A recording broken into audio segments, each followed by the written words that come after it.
Квалитетот и безбедноста на вакцините се едни од најригорозно контролираните процеси во фармацевската индустрија.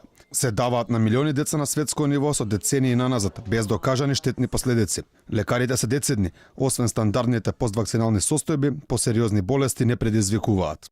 Родителите да ги носат своите дечиња на вакцина редовно, бидејќи вакцините се добри, квалитетни, проверени, со рок и истите можат и воедно да се проверат пред апликацијата од страна на родителите. Тие нормални поствакцинални реакции што можат да се јават, други посериозни болести не.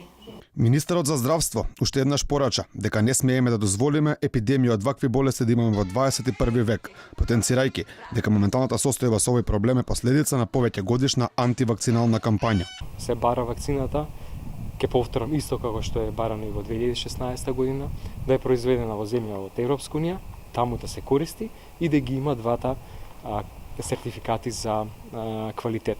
Сето тоа може да биде на увид на јавноста. Дел од родителите остануваат на својот став дека никој не може да ги присили да ги вакцинираат своите деца.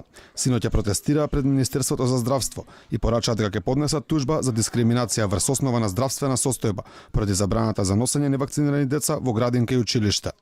Бараме власта да го запре психолошкиот терор и економската репресија за оние кои не се вклопуваат во нивниот замислен калап на размислување и поведение, кој ние го препознавме во зборот вакцинацизам.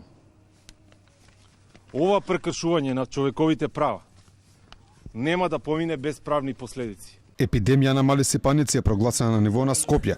Токму во главниот град има најниски стапки на имунизација. Во центар, Карпош и аеродром опфатот е меѓу 67 и 78%, а на ниво на Македонија 82%. Според лекарите, секаде каде помалку од 90% од децата имаат примено вакцина, е можна појава на епидемија.